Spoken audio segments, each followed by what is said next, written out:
In the kitchen garden, all is silent and glittering with dew. Above it, the sky is becoming clearer and clearer, a clearer and clearer sapphire, after leaving its dark blue hue studded with stars that through the whole night had watched over the world.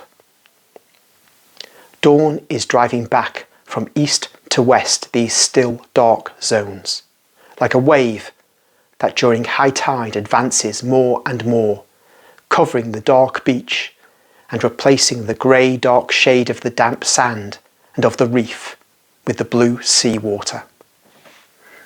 A few little stars do not want to die yet and peep more and more faintly through the wave of the white greenish light of dawn, a white shaded with grey, like the leaves of the drowsy olive trees that form a crown on that not far away hillock. And then it is wrecked, submerged by the wave of dawn, like land inundated by water. And there is a star less, and then also another one less, and another one, and another one.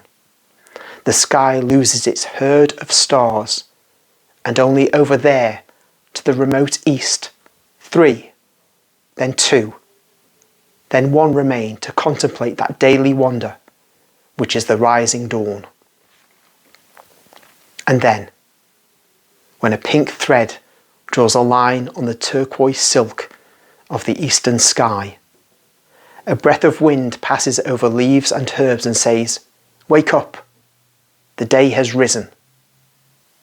But it awakes only leaves and herbs that shiver under their dewy diamonds and rustle gently while the falling drops resound like arpeggios. The birds have not awakened yet among the thick branches of a very tall cypress that seems to dominate like a lord in his kingdom, or in the thick entanglement of a laurel hedge that shelters from the north wind.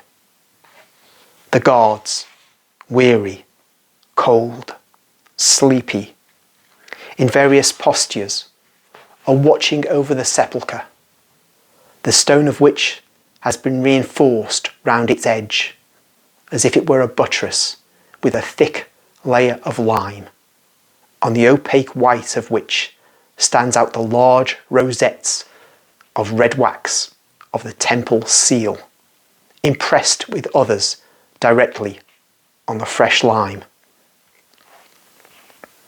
The guards must have lit a little fire during the night, because there are ashes and half-burnt firebrands on the ground. And they must have played and eaten, because scattered around there are remains of food and some small clean bones, which have certainly been used for some game, like our dominoes or our children's games of marbles, which are played on a coarse board traced on a path. Then they became tired and left things as they are now, and they tried to find more or less comfortable postures to sleep or to keep watch. In the clear sky, where to the east there is now a completely rosy zone which is spreading out more and more widely, but where, however, there are no sunbeams yet, a very bright meteor appears, coming from unknown depths, and it descends like a sphere of fire of unbearable splendour, followed by a glowing trail, which perhaps is nothing but the persistence of its brightness in our retinae. It descends at a very high speed towards the earth, shedding such an intense phantasmagoric light, frightful in its beauty, that the rosy light of dawn vanishes, outshone by such white incandescence. The guards, astonished, raise their heads, also because with the light there comes a mighty, harmonious, solemn rumble that fills the whole of creation with its roar. It comes from heavenly depths. It is the Alleluia, the angelical glory that follows the Spirit of the Christ, which is returning to his glorious flesh. The meteor clashes on the useless closure of the sepulchre, tears it off, throws it on the ground, and strikes with terror and noise the guards placed as jailers of the Master of the universe, producing with its return to the earth a new earthquake, as it had caused one when this Spirit of the Lord fled from the earth. It enters the dark sepulchre that becomes all bright with its indescribable light, and while it remains suspended in the still air, the Spirit is infused again into the body, motionless, under the funereal bandages. All this takes place not in a minute, but in a fraction of a minute. So fast have been the appearance, descent, penetration, and the disappearance of the light of God. The I want of the divine Spirit to its cold body is noiseless. It is uttered by the essence to the immobile matter. But no word is perceived by the human ear. The flesh receives the order and obeys it with a deep sigh.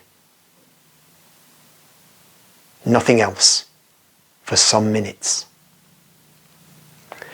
Under the sudarium and the shroud, the glorious body is recomposed in eternal beauty, awakes from the sleep of death, comes back from the nothing in which it was, and lives after being dead. The heart certainly awakes and gives its first throb. It propels the remaining frozen blood through the veins, and at once creates the full measure of it in the empty arteries, in the immobile lungs, in the dark brain, and brings back warmth, health, strength, thought. Another moment, and there is a sudden movement under the heavy shroud. It is so sudden that from the moment he certainly moves his folded arms to the moment he appears standing, imposing, splendid in his garment of immaterial matter, supernaturally handsome and majestic, with a gravity that changes and elevates him, and yet leaves him exactly himself, the eye has hardly time to follow the development.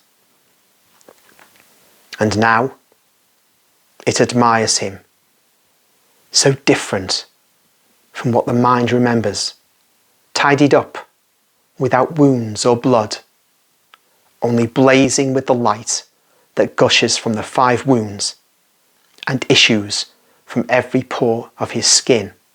I'll pause there for a moment.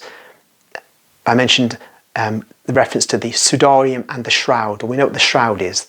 The sudarium is not lost to us. It is in our possession.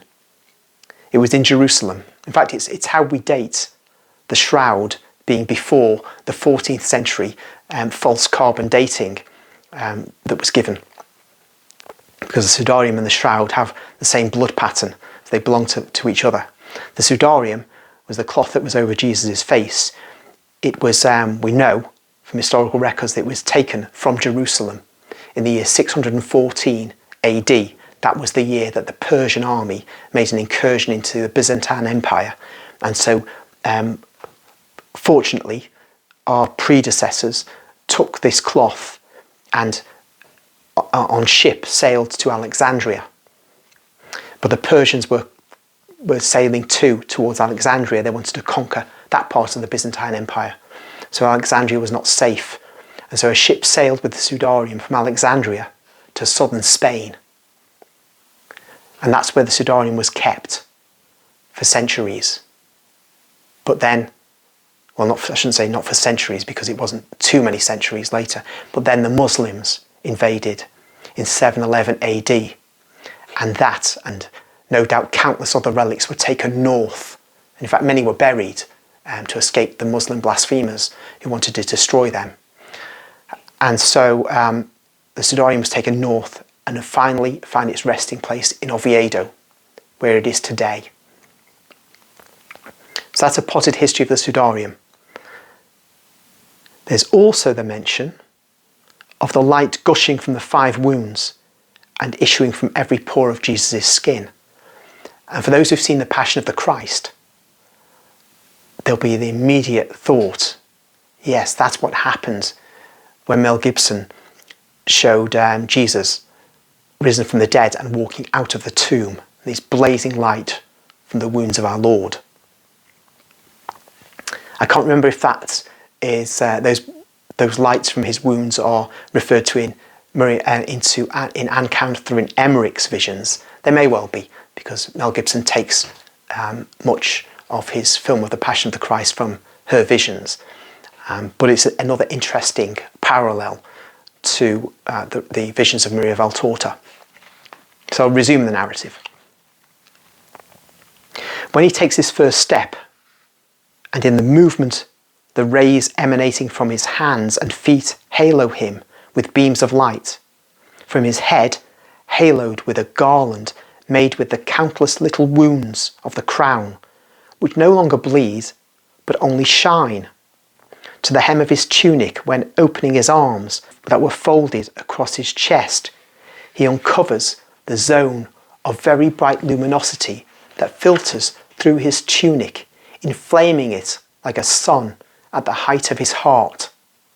Then it is really the light that has taken a body, not the poor light of the earth, not the poor light of the stars, not the poor light of the sun, but the light of God, all the heavenly brightness that gathers in one being, and grants him its inconceivable azure as eyes, its golden fire as hair, its angelic whiteness as garment and complexion, and all that exists, but cannot be described by human words.